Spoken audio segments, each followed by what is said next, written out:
The day they found a bag of pills in my locker, I stopped being a person and became a headline.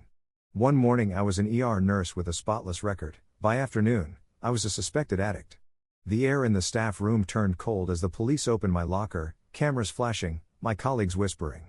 I remember the faint scent of disinfectant and betrayal, both sterile, both burning. I hadn't touched drugs in my life. But someone wanted me destroyed. The chief of staff, Dr. Halpern, didn't even look me in the eye when he said, "You're suspended pending investigation." I didn't shout. Didn't cry. I just stared at the pills. Then at the label that shouldn't have existed, my name printed in a font I'd never seen before. That's when I knew, this wasn't a mistake. Someone planted it. And they thought I wouldn't fight back. Before we dive into the story, tell me in the comments which country you're watching this from. I love seeing how far these stories travel, and it helps me connect with you all around the world. I was 34 years old the morning everything ended.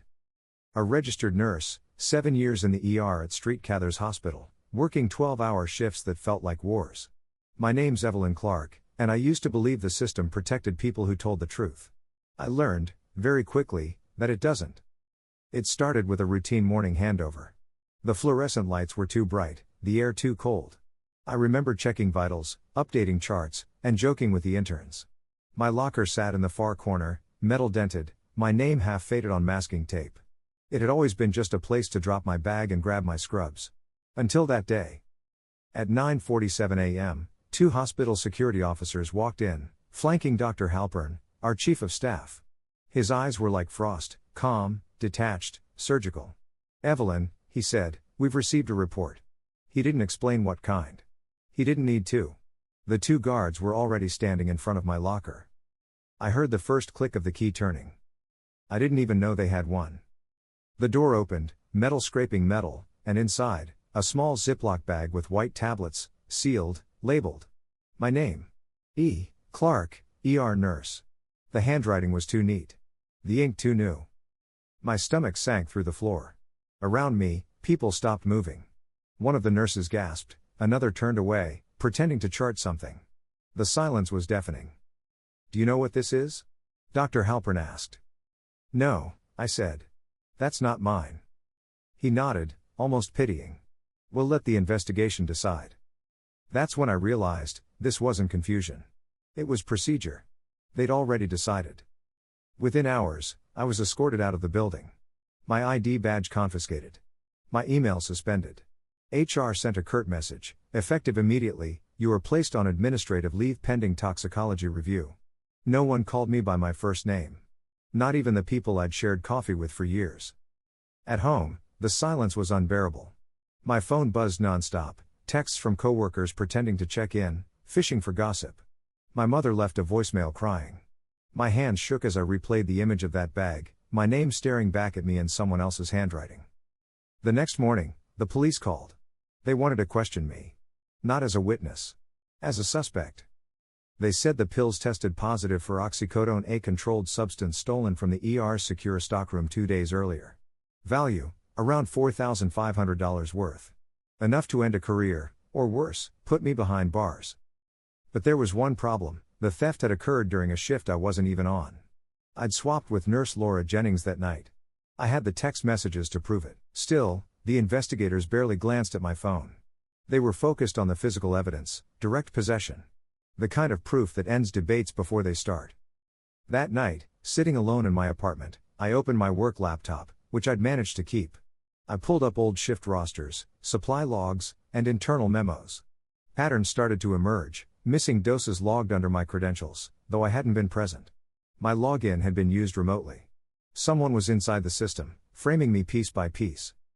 And whoever it was, knew the hospital's security protocols intimately. Before I shut my laptop, I noticed something strange, the access log for my locker keycard. It showed an entry at 2:13 a.m. the night before the discovery, hours when I was asleep at home. The only people who could override locker access were department heads. Dr. Halpern's title was right there in bold at the top of that list. I stared at it until the screen dimmed. My career was already collapsing, but the truth wasn't going down quietly. This wasn't just a setup. It was a message. And I had no idea yet just how far they were willing to go to silence me. The morning after my suspension, I sat across from internal affairs in a room that smelled of bleach and distrust. They called it a fact-finding meeting, but it felt like an execution in slow motion. Two investigators, one from HR and one from compliance, sat with laptops open, their expressions blank, professional, detached, indifferent. Dr. Halpern was there too, sitting at the end of the table like a judge presiding over his own case. "Ms. Clark," the HR rep began, "we're here to understand your version of events." My version. The phrasing told me everything. They weren't here to find truth. They were here to document denial. I laid it all out, how the pills weren't mine, how my locker had been accessed at 2:13 a.m., how I wasn't even working during the theft. I even showed them my text exchange with Laura confirming the shift swap. Halpern didn't flinch. Didn't even look up. When I finished, he finally spoke. "Access logs can be manipulated, Evelyn. You know that." It was the first time he'd used my name since the incident. The way he said it, calm, smooth, almost fatherly, felt rehearsed. "But not the original timestamp data," I replied. "That's stored on the main server." That made him pause for half a second. A blink too long. Then he smiled, small and precise. "If that's true, I'm sure IT will find it." I knew they wouldn't. IT reported to him. When the meeting ended, the HR officer handed me a printed memo outlining the next steps: suspension without pay pending toxicology confirmation. They'd already sent my sample to Metro Lab Diagnostics, a private lab contracted by the hospital. Results in 3 days. But something about that name, Metro Lab, bothered me. I'd heard it whispered once before in a hallway conversation about favored vendors. A lab known for getting administrative results, not necessarily accurate ones. That night, I did something reckless. I contacted a journalist I used to treat during his ER panic attacks, Jason Lang, freelance investigative reporter. I told him everything. At first, he didn't believe me. Then I sent him screenshots of the locker logs, HR memos, and a list of drug inventory discrepancies that had all been pinned to my name. "Jesus, Evelyn," he said over the phone.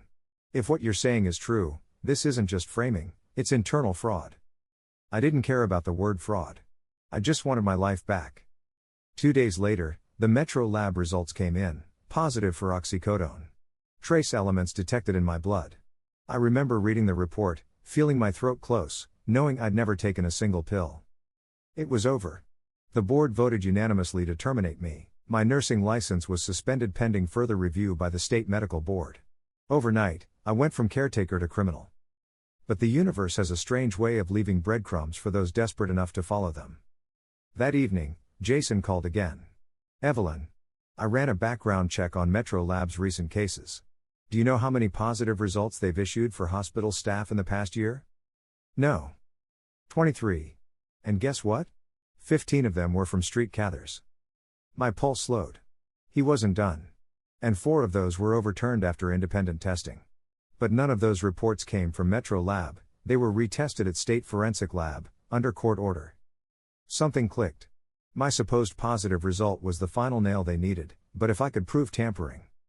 That night, I went through every detail of my test report. At the bottom, buried in small text, was a code, sample relabeled by authorized collector. That phrase didn't appear on the hospital's template forms. Someone had physically handled my blood vial before it reached the lab. And I remembered who had collected it: Nurse Laura Jennings. The same nurse who'd swapped shifts with me. The one person who should have been my alibi. The next day, I texted her. "Hey Laura, can we talk? Just 5 minutes. Please." No reply. Hours later, I got a message from an unknown number. "Stop digging, Evelyn. You're out. Be grateful it's only your job." No signature. But I didn't need one. I could almost hear Halpern's voice behind those words. Calm. Smiling. Clinical. I didn't sleep that night. Not out of fear, but focus. I was done defending myself. It was time to go on offense. If they wanted to destroy me with fake evidence, I'd make sure every single falsified result, every missing dose, every false signature, led right back to them. And I knew exactly where I'd start. The lab courier logs the paper trail between the hospital and Metro Lab. The place where truth was most likely to be buried. When I stepped back into the hospital 2 weeks later, I wasn't supposed to be there. My badge no longer worked, but I'd borrowed a visitor's pass from a friend in radiology. The corridors felt different, every fluorescent flicker seemed sharper, the air thicker. People looked through me like I was a ghost. I wasn't there to win anyone's sympathy. I was there for the truth. The courier logs between Street Cathers and Metro Lab were kept in the administrative wing, locked in a file cabinet behind the pathology office. I knew because I'd filed them once, months ago, when our administrator was out sick. If there had been tampering, those documents would show the time my blood sample left the hospital and the name of the person who signed it over. Before I went in, I passed through the break room. Conversation stopped mid-sentence. Nurses froze with paper cups halfway to their mouths. I could hear my name in the air even before anyone said it. "She's still denying it?" Someone whispered. "She's lucky she's not in jail," another voice answered. I turned slightly, enough to see Laura Jennings, the one person who could have cleared me, stirring sugar into her coffee. She looked up, eyes meeting mine, then quickly looked away. That was confirmation enough. I walked past her without a word. Silence was my armor now. In the admin wing, I found Tanya, the clerk who handled lab documentation. She'd always liked me, mostly because I used to cover her lunch breaks. When she saw me, her eyes widened. "Evelyn. You can't be here. You're off the roster." "I just need to look at one log sheet," I said quietly. "The Metro Lab delivery from 2 weeks ago. My sample." She hesitated, chewing her lip. "If anyone finds out." "No one will." She sighed and slid open the cabinet. Paper files rustled, a century of bureaucracy in manila folders. Then she found it, Courier Chain of Custody Log, July 14th. I scanned the entries. Each listed a timestamp, signature, and sample ID. My eyes caught on one line near the bottom. Collected by L. Jennings. Released by C.H. My heart stopped. C.H. was Caleb Hinton, Dr. Halpern's personal research assistant. No nurse's sample should ever pass through him. He didn't work in diagnostics. He didn't even handle clinical specimens. "Can I take a photo of this?" I asked. Tanya shook her head. "If you do, I have to report it." So I memorized it instead, every line, every name, every timestamp. As I turned to leave, Tanya said softly, "They've been talking about you upstairs. HR says they're closing the case file next week. Once that happens, there's no appeal." I nodded. "Then I have 7 days." Back in the parking lot, I called Jason, the journalist. I told him what I'd found. He whistled low. "You're telling me Halpern's assistant handled your blood vial before it even reached the lab? That's chain of custody violation 101. "Exactly. But I can't prove it without documentation." "I might be able to help," he said. "Metro Lab has a whistleblower forum. Anonymous postings from employees. I'll dig there tonight." That night, I couldn't sleep. I kept thinking of Laura's face, calm, guilty, resigned. What did Halpern have on her? Money? Fear? Both? At 3:12 a.m., my phone buzzed. A message from Jason. "You were right. Someone inside Metro Lab flagged an incident 2 days after your test, sample relabeling discrepancy. The complaint was buried, but I found a cached copy. Guess whose initials are on the complaint?" He sent a screenshot. The form was blurry, but the signature was legible enough, L.J. Laura Jennings. She'd tried to report it. Then she'd gone silent. By morning, I understood why. A group text had gone out to the ER staff overnight. Reminder, all media inquiries must be directed to administration. Staff are prohibited from discussing internal matters publicly. They were closing ranks. When I came in the next day pretending to retrieve my personal belongings, Laura avoided me again, but her hands were trembling as she folded her stethoscope. I whispered just loud enough for her to hear, "I saw the log, Laura. I know Caleb handled the vial." She froze. For a second, her eyes filled with something, fear, guilt, or both. Then she whispered, "You need to stop, Evelyn. They don't forgive people who dig too deep." "Who's they?" But she was already gone. Later that afternoon, Jason called again, voice tight with urgency. "Evelyn, I just got word from a contact at Metro Lab. The internal complaint, the one Laura filed, it was deleted from their system yesterday." "Deleted?" "Permanently. They're scrubbing everything." I leaned against the wall, dizzy from the implications. If they were covering their tracks, that meant the story went higher than I'd thought. Maybe even past Halpern.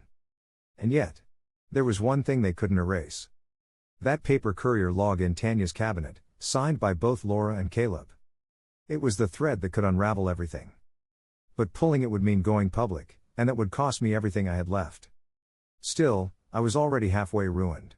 There was no going back. The hospital's servers weren't supposed to be accessible to former staff. But I still had one card left to play, an old friend in IT. Marcus Dunn, night shift systems analyst. We'd shared enough grim ER coffee to call each other family. When I texted him that night, I didn't expect a reply. But at 11:42 p.m., 3 words blinked onto my screen. Meet me in the basement. The server room at Street Cathers sat behind 2 locked doors, humming like a heartbeat. Marcus stood by the racks, eyes tired, badge turned backward. You didn't hear this from me, he muttered. But the system keeps ghost backups of every access log, even after someone tries to delete them. They're hidden in the audit mirror. Meaning? Meaning if someone edited your locker log, the original version's still there. He typed fast, screens flickering in blue and white. I stood silent, the air cold against my skin. After a minute, he stopped. Here. He pointed at a timestamp, 2:13 and 7 seconds a.m., July 13th, locker access granted by user, admin Halpern. Then, another line, 3 minutes later, override log deleted by user, C. Hinton. I felt the floor tilt under me. It wasn't just suspicion anymore. It was data. Marcus frowned. You didn't get this from me. They'll audit every keystroke if they find out. I know. Thank you. When I stepped out into the corridor, my heart was pounding like it wanted to tear out of my chest. For the first time in weeks, I felt something close to clarity. Halpern hadn't just framed me. He'd used his administrative credentials to falsify system data, and his assistant had erased the trail. I sent the screenshots to Jason. Within minutes, he called back. Evelyn, this is gold. Do you realize what this means? He tampered with federal-level audit data. That's a felony. I'm not interested in a headline, I said. I want my name cleared. He paused. Then we'll need more than screenshots. We need the original files, metadata, checksum, digital trace. Otherwise, they'll claim you fabricated everything. Where do I get that? Marcus's words echoed in my mind. Audit mirror. That night, I returned to the hospital again, this time through the service entrance. The keycard scanner was old, easily bypassed with a paperclip trick I'd learned from years of nurses jamming their badges. Inside the server room, the air hummed with static and secrecy. I found the backup terminal Marcus had mentioned. My hands shook as I navigated through encrypted directories until I reached the one labeled Audit Mirror. I copied everything onto a flash drive, 70 megabytes of quiet proof. When I stepped outside, dawn was just breaking. The parking lot was empty except for one car idling by the curb. Black sedan. Tinted windows. My stomach tightened. I didn't stop walking. The next day, Jason met me in a downtown cafe. He looked like he hadn't slept either. We've been monitoring Metro Lab's internal communications, he said quietly. They're panicking. Someone at the hospital warned them about a data breach. I froze. Marcus? He shook his head. No. Someone higher. Halpern's trying to contain the damage. He slid a printed document across the table. You need to see this. It was an internal Metro Lab email, leaked from Jason's source, dated 2 days earlier. The subject line read, Sample Reclassification Incident, S1742. The message body was short, clinical, and devastating. Upon request from Street Cathers Chief of Staff, the sample identification code for E. Clark was relabeled per Administrative Correction Protocol. Ensure updated result reflects category A detection threshold. Jason leaned back, voice low. That means they were ordered to make your test come back positive. For a long moment, I couldn't speak. The noise of the cafe faded until all I could hear was the sound of my own breathing. Every humiliation, every whisper, every lost paycheck, it was all orchestrated. And now I had proof. But Jason wasn't smiling. There's more. Laura Jennings disappeared last night. Her phone's off, her apartment's empty. Neighbors say 2 men came by asking questions. Police? Didn't sound like it. I gripped the table. They're cleaning house. Yeah, Jason said grimly. And if you're not careful, you're next. I stared out the window, watching the morning light spill over the city. Somewhere inside that hospital, my reputation had been buried under falsified data and forged signatures. But for the first time, I could see the shape of the monster behind it. It wasn't just Halpern. It was a system, one that protected power at all costs. And I'd just stolen its heartbeat. The flash drive in my bag felt heavier than lead. Inside it lived the truth that could collapse an entire institution. But exposing it would mean war. And if I was going to war, I'd make sure no one walked away clean. Metro Lab smelled like antiseptic and old coffee, too clean to be honest. I remember that detail because the smell stayed with me while I sat across from the only person willing to meet, Rita, a lab tech who'd texted Jason from an anonymous burner. She wore a hoodie and sunglasses indoors and kept her hands curled around a paper cup like it was a confession. Her voice was small, her information, not. I shouldn't be here, she said, but I can't let them do this anymore. Her fingers trembled when she slid a folded envelope across the diner table. Inside were photocopies, handwritten notes Rita had kept, printouts of Metro Lab station logs, and an internal memo about administrative corrections. None of it looked official, none of it was meant to be seen. That's what made it real. You said Metro Lab flagged a reclassification? I asked. I kept my voice flat. Anger was combustible, facts were more useful. She nodded. Yes. We have a protocol for sample discrepancy. If chains don't match, we file a hold and escalate.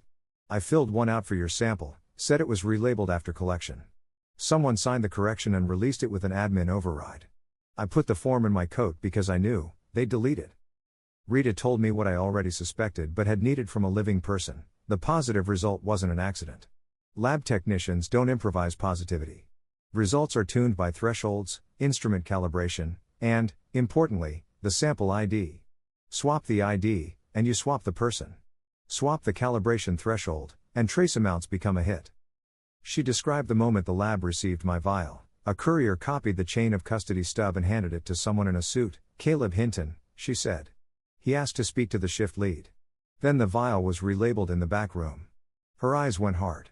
I watched the barcode sticker peel off and another placed on. Then the result was run as category A detection. It wasn't what showed up originally. She whispered, they taught us to call it administrative adjustment when management asked. I asked for proof. Rita slid an image across the table, time-stamped but scrubbed enough to be plausible. A photo of a lab bench with two vials, one with a torn label and a second with a freshly printed sticker. No names. No metadata I could easily verify. It was a breadcrumb. It was also explosive. She explained the easiest way Metro Lab made positives stick: calibration files. Instruments use a calibration curve to translate signal into concentration. Change the curve, lower the threshold, a microgram becomes a milligram. Rita had copies of old calibration notes, versions that showed sudden threshold shifts after a client request. The requests were logged as emails marked urgent from Street Cathers administration. The email bodies were either blank or redacted in the copies she'd kept. But the headers, time, sender, recipient, were there. They matched the same window when my sample came in. Why would they do it? I asked. Pressure, she said. From above. We don't get paid enough for that kind of risk, we get paid enough to be quiet. But sometimes the suits pay. Hush money. Or they call and threaten audits. Metro Lab's survival depends on hospital contracts. Their big contract brings in a lot of revenue. She hesitated, then said, I saw a ledger.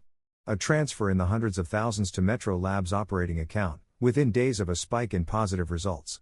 I can't be sure, her voice broke. But the timing was never a coincidence. She wouldn't give me the ledger. She had reasons: fear, safety, leverage. Instead she offered something more immediate: the original refrigerated sample log and a list of who touched each vial from arrival to analysis.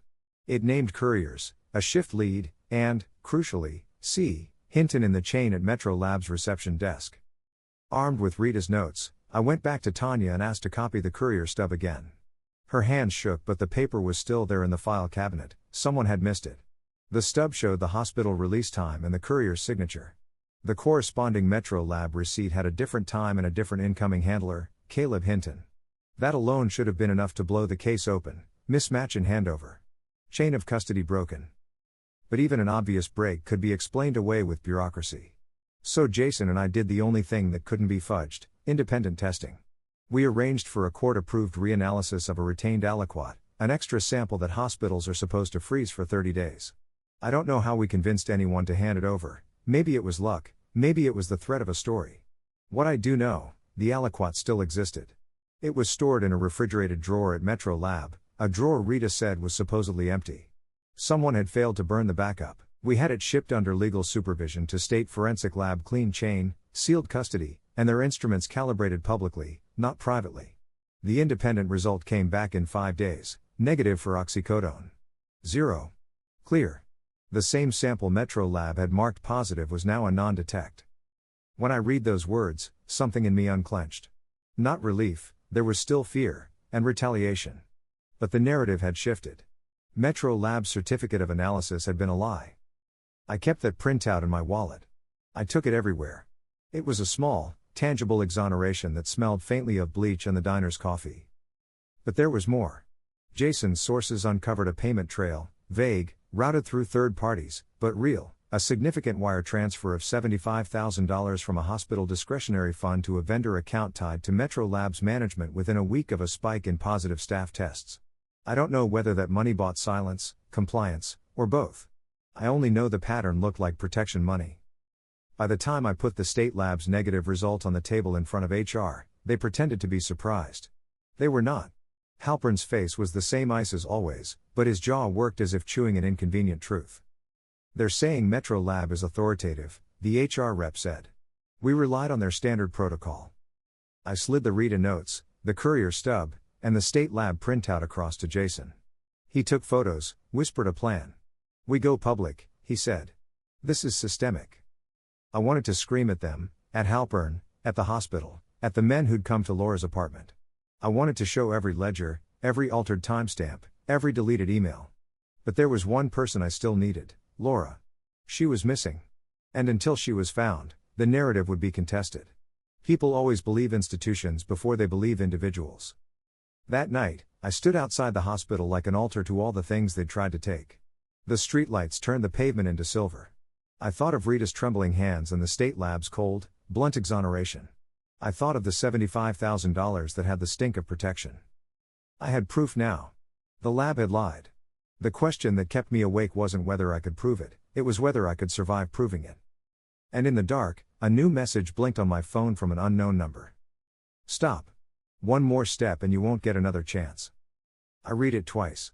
Then I set my phone down and smiled, quietly, like someone who'd already decided the next move in a chess game. They call him Raj when he answers the phone, short, guarded, the way people shorten names to make danger sound smaller.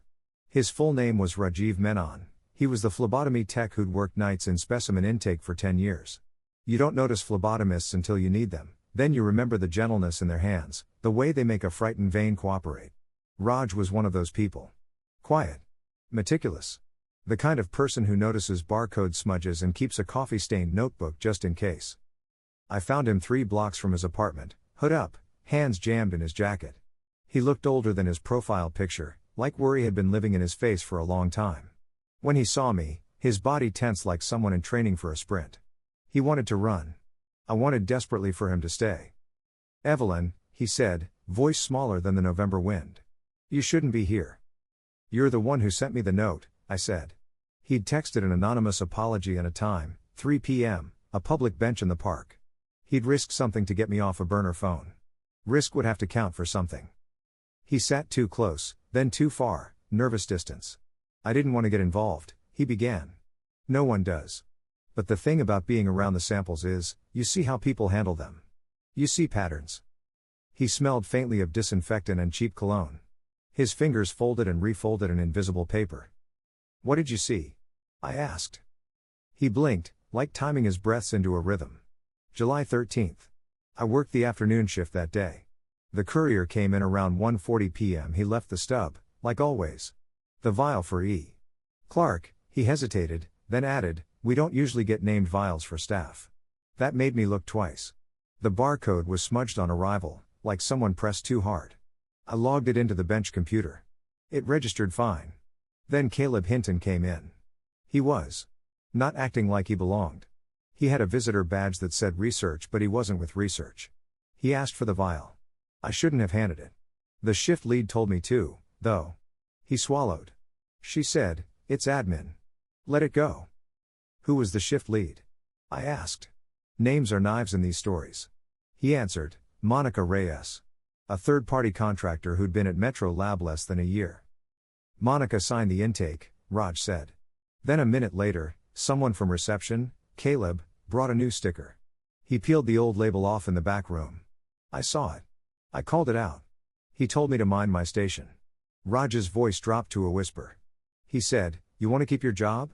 You keep quiet." He showed me a photo on his phone, grainy, taken from a distance, the reception window, a hand peeling a label, part of a barcode visible.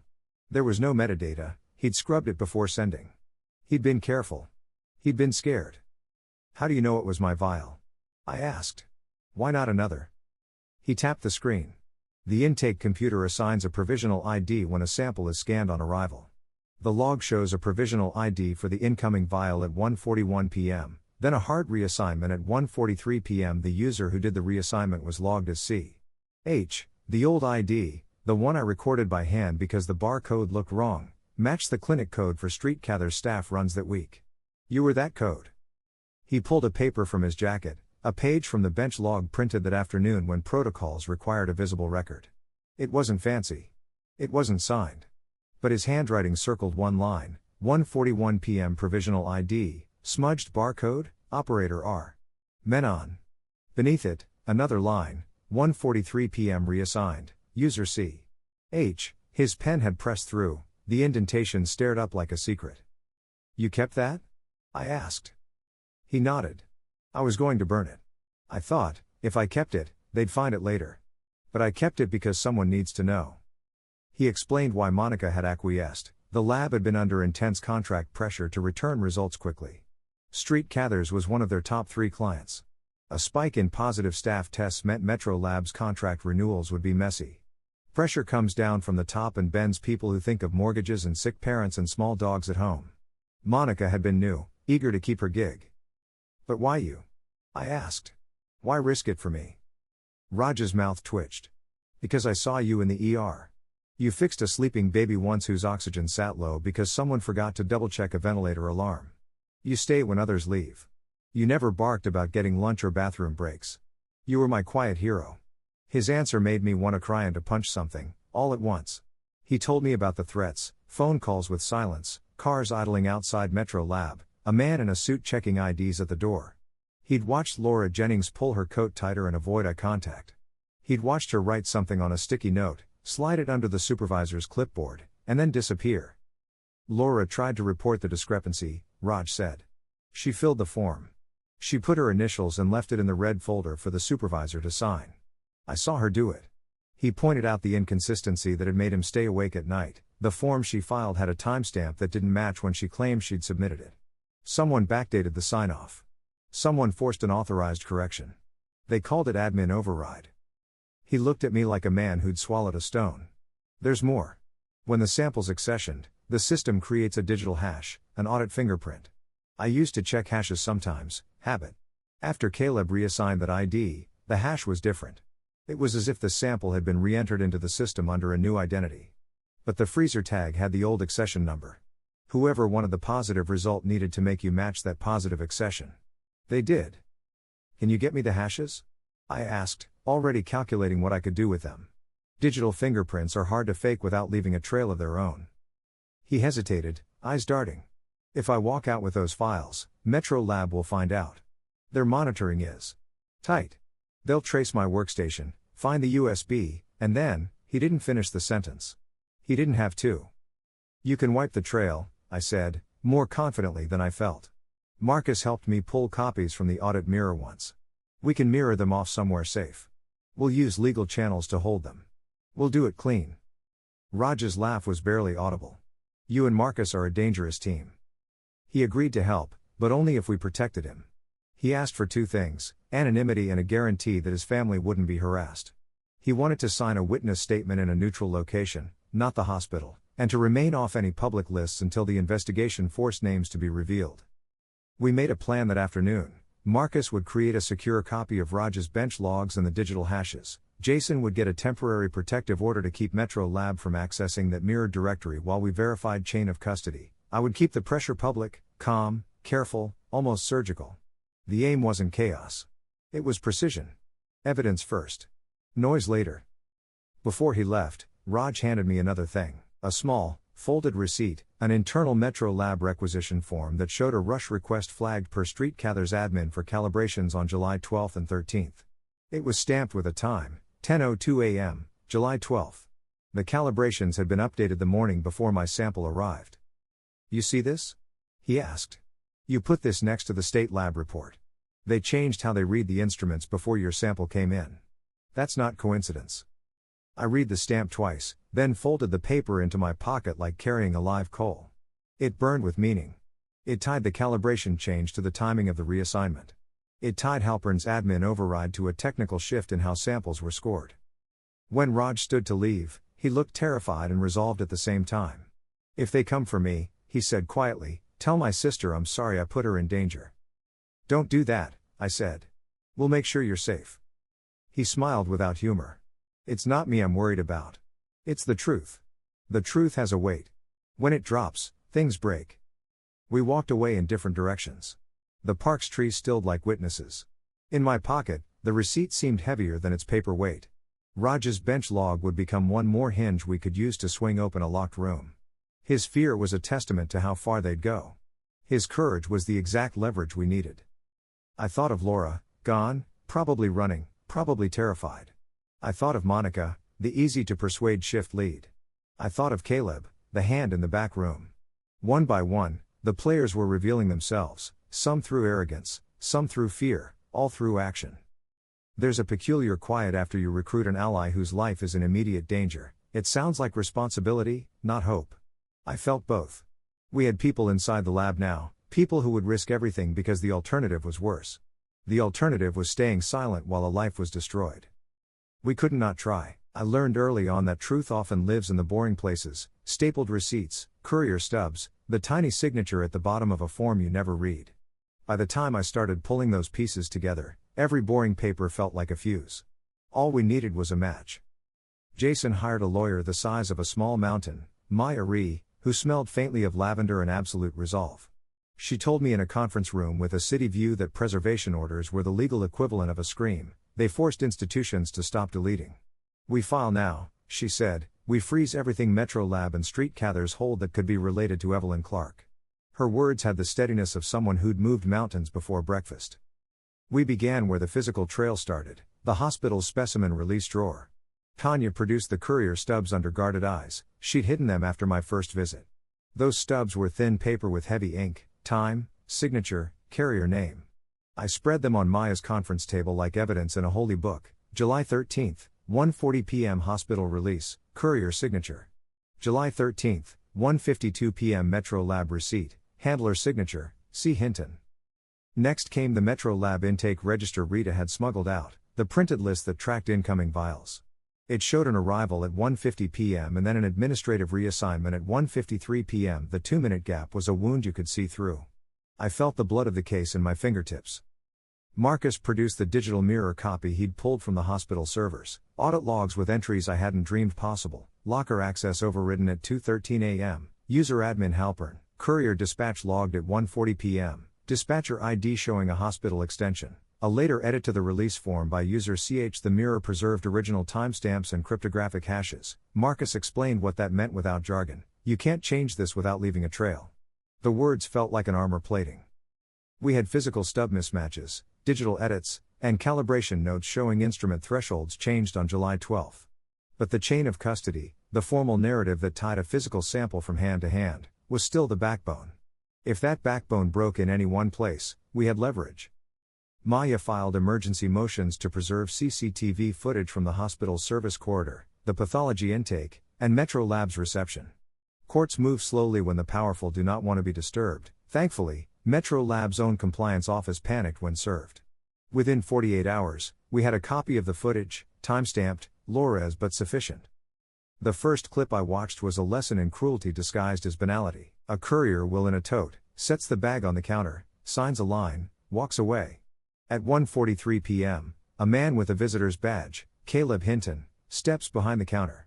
He lifts a vial, glances to the camera with the casual arrogance of someone who thinks the lens is on pause, peels a sticker, and applies another. The camera angle was wrong to catch names, but the timestamp was clear, 1:43 and 17 seconds p.m. The tote goes out the door at 1:48 p.m., and the Metro Lab intake log records reception at 1:50 p.m.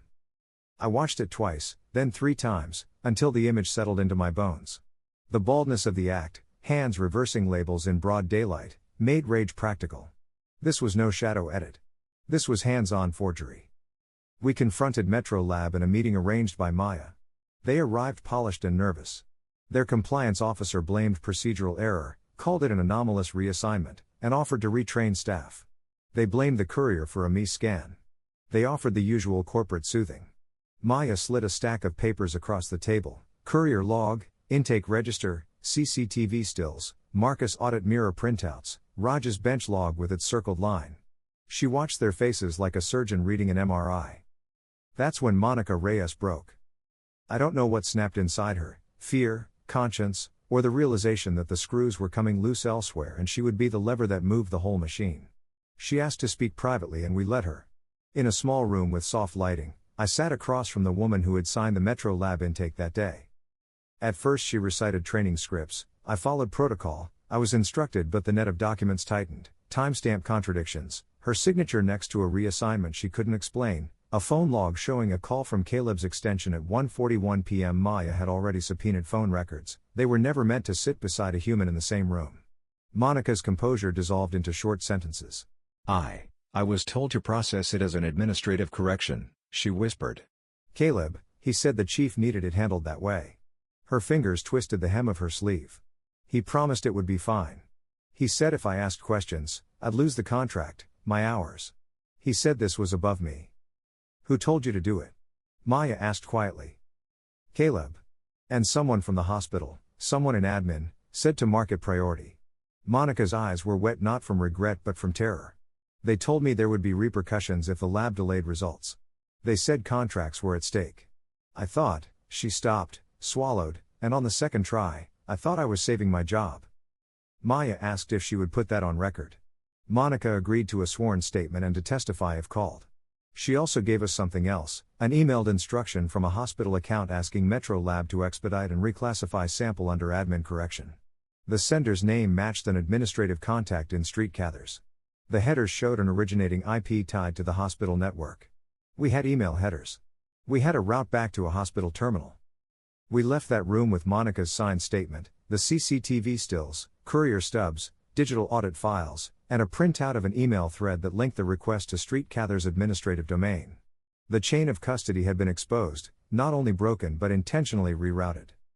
But the most dangerous part came after, when HR and Metro Lab Counsel demanded that Monica retract. They offered her legal assistance, a job transfer, and an envelope with cash, as hush sounds often take the shape of support. She refused. She said she wanted to tell the truth. Her courage made the case a living thing. It turned a pile of odd papers into a legal architecture. When Maya filed them with the state board and the prosecutor's office, the documents were organized, time-stamped, and corroborated. The narrative was no longer a woman's claim against a hospital. It was a documented conspiracy to falsify medical evidence. Outside the courthouse the following week, cameras clustered like weather. I stood between Jason and Raj, the state lab's negative results shoved in my jacket like an amulet. Reporters shouted questions that sounded like bird calls and I answered in measured phrases. The hospital issued a statement about internal review. Metro Lab announced procedural lapses. But in their press rooms, their words had the brittle edge of people with something to hide. I wanted to celebrate then, small, private things. I wanted to call my mother and tell her I had begun to win. But the danger had not passed. Monica's name soon appeared in anonymous forums vilifying her for working with outsiders. Our servers were probed overnight. My tires were slashed one rain-soaked morning. Whoever had power to plant pills also had power to punish. Chain of custody had given me leverage, and it had painted a target on every ally. But evidence was a weapon I could not sheath. It was the only way to turn a frame into exposure. And with Monica's statement, a recorded hand peeling a label, courier mismatches, email headers, and the state lab's negative, we finally had a straight line from the vial in my locker to the hands that had made it mine. The line ran all the way back to an office that had decided I was expendable. The rest of the work would be uglier. But for the first time in months, I could see the path forward, one step at a time, each step a small, savage act of getting my life back. They told me not to do it. Maya said it would jeopardize negotiations. Jason said it would make me a target. Even Marcus, who'd risked his job for me, said, "Evelyn, they'll come after you harder if you go public." Maybe they were right. But there comes a moment when silence feels heavier than any threat. And I was done being quiet. We booked the press conference in the downtown Civic Auditorium Neutral Ground, far from hospital control. Jason handled the logistics, Maya handled the legal tightrope, and I handled the truth. The story had already begun leaking in whispers: tampered tests, hospital scandal, fraudulent lab results. But no one knew my name. Not yet. That morning, the air outside the building felt thick, electric, like the hour before a storm. Reporters gathered by the glass doors, tripods lined up in uneven rows. Some faces I recognized from local TV, others from the national press. They weren't here for me, they were here for blood. Maya stepped up to the podium first. Calm, surgical. We are here today to disclose the findings of an independent investigation into systemic evidence tampering involving Street Cathars Hospital and Metro Lab Diagnostics, she began. This is not conjecture. This is proof. She listed the exhibits one by one, like detonations in slow motion. The audit log showing Dr. Halpern's admin override at 2:13 a.m. The CCTV stills of Caleb Hinton relabeling my vial. The courier log with mismatched signatures and times. The state forensic lab report, confirming no oxycodone detected. The signed statements from both Rita and Monica Reyes. Each document projected on a massive screen behind her. Each piece a nail in their story's coffin. When she finished, she looked at me. Evelyn. I stepped forward. My palms were sweating, my throat dry. Cameras clicked like insects. My name is Evelyn Clark, I said. I was an emergency room nurse at Street Cathars for 7 years. I was accused of stealing and using oxycodone, charges that were based on falsified evidence. For months, I was treated like a criminal, shunned by colleagues, and stripped of my livelihood. Today, I'm here to prove that accusation was a lie. I held up the printed test results, one from Metro Lab, one from the state lab. This, I said, is what destroyed my career. And this, I raised the second, is the truth they tried to bury. The crowd rippled. Cameras zoomed. Questions started flying, overlapping, chaotic. How high did this go? Do you believe Dr. Halpern ordered the tampering? Are there other victims? Are you suing? Maya stepped in to control the chaos, but Jason let them ask a few. It was good TV. And it was time to make it personal. I believe, I said slowly, that this was not a mistake. It was a cover-up. Someone at Street Cathars wanted to protect the hospital from a drug theft scandal. They needed a scapegoat, and I was convenient. A silence followed that sentence, the kind that makes a room pulse.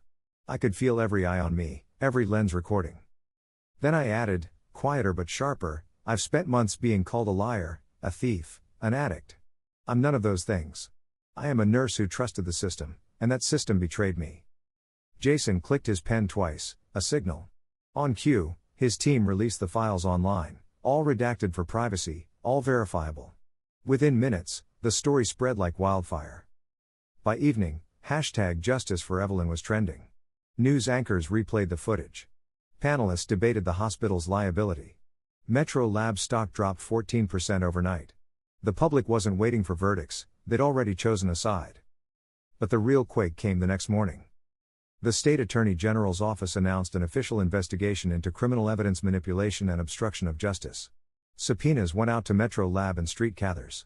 A warrant followed for Dr. Halpern's office. I didn't see him when they escorted him out of the hospital 2 days later, but the photos were everywhere. Halpern in a gray suit, expression frozen, escorted past reporters shouting questions. His assistant, Caleb Hinton, turned himself in the next day after learning the lab had handed over all communications logs. The hospital tried to distance itself, releasing a statement that a small group of employees acted independently. But the emails proved otherwise. The administrative chain included 3 senior officials who'd approved the expedited reclassification of my sample. By the time Jason's full exposé aired on national television, my story had become a mirror for something much larger: corruption hiding behind bureaucracy. Viewers called in with their own stories: false tests, silenced complaints, administrative threats. What had started as my personal nightmare became a movement. Still, victory didn't feel clean. I thought of Laura Jennings every day, missing, unaccounted for. Jason's sources believed she'd fled the state, terrified. I hoped she'd see the news, realize her silence had not been in vain. 1 week after the press conference, Maya called. Her voice was steady, professional, but I heard a tremor of satisfaction beneath it. The Attorney General's office wants you to testify in front of the grand jury, she said. They're charging Halpern and Hinton with evidence tampering, conspiracy, and obstruction. Metro Lab is under federal review. And Street Cathars. She paused. They're preparing a settlement offer. How much? I asked. Preliminary estimate, $1.2 million for wrongful termination, defamation, and emotional distress. Plus reinstatement of your nursing license. I laughed, half disbelief, half exhaustion. Money couldn't give me back the months of isolation, the humiliation, the way people had looked at me like I was diseased.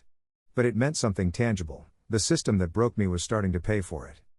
The night after the announcement, I sat on my balcony with the city below and silence for company. For the first time in months, the silence didn't feel like punishment. It felt like peace. But deep down, I knew this wasn't the end. It was only the public reckoning. The courtroom silence still waited ahead, and in that silence, I'd have to face the man who started it all. Dr. Halpern. And I already knew what I'd say when the time came. Courtrooms have a smell, polish and paper, fear and disinfectant. By the time I took the witness stand, I'd memorized it. The air in that place felt like judgment waiting to happen, and I could taste its weight at the back of my throat. The case had drawn national attention by then.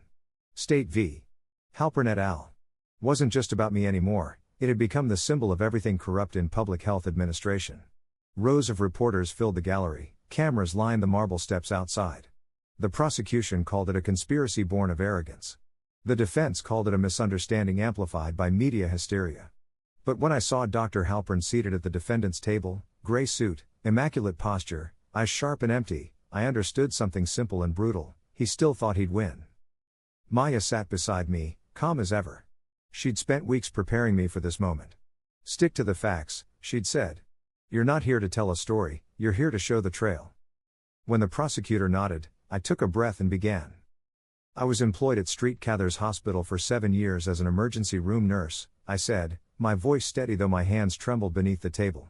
On July 13, a sealed bag of oxycodone was found in my locker. I had never handled or used oxycodone. The evidence discovered was later connected to a pattern of falsified reports within the hospital's drug inventory system. The prosecutor led me through the chronology, one careful step at a time. Locker search. Suspension. Positive lab result. Audit logs. Independent test. Chain of custody mismatch. Every detail laid bare under oath, each one a nail. Then came the exhibits, the screenshots of the admin override, the CCTV stills showing Caleb relabeling the vial, Monica's statement, and Raj's bench logs with his circled note. One by one, they appeared on the courtroom screen. Every flick of light felt like a flashbulb inside my ribs. Ms. Clark, the prosecutor said, can you identify the person who authorized the administrative override that altered your sample records? Yes, I said. Dr. Harold Halpern, Chief of Staff at Street Cathars. Halpern's lawyer objected, something about improper attribution, but the objection was overruled. I looked at Halpern for the first time since the day they'd escorted me out of the hospital. His face didn't move. But his eyes narrowed, as if recalculating something he'd once been certain of. The defense's turn came soon after. Their attorney, a man too smooth to trust, tried to twist every detail into confusion. He questioned my motives. Suggested I'd fabricated evidence to regain reputation. Even implied Jason and I had doctored the logs ourselves, but the prosecution had anticipated it. They called Marcus Dunn next. Marcus explained, in plain terms, how audit mirrors work, how digital fingerprints prove authenticity. His testimony was concise, irrefutable. Each technical phrase landed like a hammer. Then Rita took the stand. Her voice was quiet, but her truth was deafening. She described the label swap, the calibration changes, the orders from above. She never looked at Halpern once. Finally, Monica Reyes testified. She trembled through every word, admitting she'd signed off on a falsified intake under pressure from Caleb and a call from the hospital. Her tears weren't for guilt, they were for relief. The defense tried to impeach her credibility, but the prosecutor dropped the email trail on the table like a final chord: hospital IP address, message headers, timestamps matching the sample's transfer window. Silence followed, dense, suffocating, absolute. That silence, the kind only a courtroom can make, wasn't empty. It was full of reckoning. You could feel the balance shifting, the invisible weight of power changing hands. When Halpern himself took the stand, his arrogance cracked for the first time. He spoke in careful sentences, too careful. The jury could smell it. He denied authorizing tampering, claimed he delegated administrative tasks to his assistant. But then the prosecutor displayed the server log: user, admin Halpern, timestamp 2:13 and 7 seconds AM, remote login from his office terminal. He froze. A pause too long. A blink too slow. That was the moment his defense broke. Not because of rage or revelation, but because the lie no longer fit the data. After 3 weeks of testimony, closing arguments began. The prosecution's voice was calm, resonant. This wasn't an accident. This was an orchestrated cover-up. They didn't just falsify a test, they dismantled a person's life for convenience. Ms. Clark was collateral damage. Today, you decide whether truth still matters in a system built on trust. When the verdict came, it was swift. Guilty. On all counts: evidence tampering, conspiracy, obstruction of justice. Caleb took a plea deal, 5 years, suspended for cooperation. Metro Lab was fined $18 million and placed under federal oversight. Street Cathers Board fired half its executives within the week. And Dr. Halpern, the man who had stood above us all, untouchable, was sentenced to 10 years in state prison, stripped of his license and pension. As for me, I didn't cheer. I didn't cry. When the judge read the sentence, I just breathed, for the first time in months, without feeling watched. The courtroom's silence wasn't heavy anymore. It was clean. Afterward, the settlement finalized, $1.2 million, plus full reinstatement of my license, expungement of all disciplinary records, and a public apology from both institutions. I signed the documents with a steady hand. Outside, the press swarmed. Microphones, cameras, voices, all of it a blur. Evelyn. Do you feel vindicated? Will you return to nursing? What's next? I paused at the courthouse steps, looking at the gray sky breaking open with light. Vindication, I said softly, isn't justice. But it's a start. I didn't wait for the next question. I walked down those steps alone, the noise fading behind me. Somewhere in that silence, I could almost hear Laura's voice again, faint but alive. And for the first time, I believed I might forgive myself for surviving. Justice doesn't make noise when it finally lands. It doesn't roar, or sing, or announce itself in grand fanfare. It exhales. Quietly. The morning after the verdict, I walked through the city at sunrise. No cameras. No press. Just me. The streets were slick from overnight rain, reflecting orange light in fractured puddles. For the first time in a long time, I wasn't rushing anywhere. No lawyers, no hearings, no statements. Just air that felt clean. When I passed Street Cathers Hospital, I stopped across the street. The building looked smaller than I remembered, its windows dull, its walls tired. They'd scrubbed my name off the staff board months ago, but the shadow of the letters still faintly stained the plastic, visible only in the right light. A ghost of who I'd been. Inside, they were rebuilding. A new chief of staff. A new compliance department. They'd issued public apologies, launched internal audits, announced reform initiatives. But institutions don't heal, they restructure. People heal. Sometimes. I walked to the ER entrance anyway. The automatic doors slid open as if still recognizing me. A few old faces froze when they saw me, nurses I'd shared coffee with, orderlies who'd turned away when I'd fallen. Some looked ashamed. Some relieved. Some simply curious. One of the interns, a kid who used to shadow me on night shifts, smiled nervously. "Miss Clark. It's really you." "Just Evelyn," I said. He hesitated, then whispered, "It wasn't fair, what they did. Everyone knows that now." Fair. I almost smiled. Fairness is a myth you tell yourself to survive unfair things. I left before anyone could say more. Outside, the air felt lighter.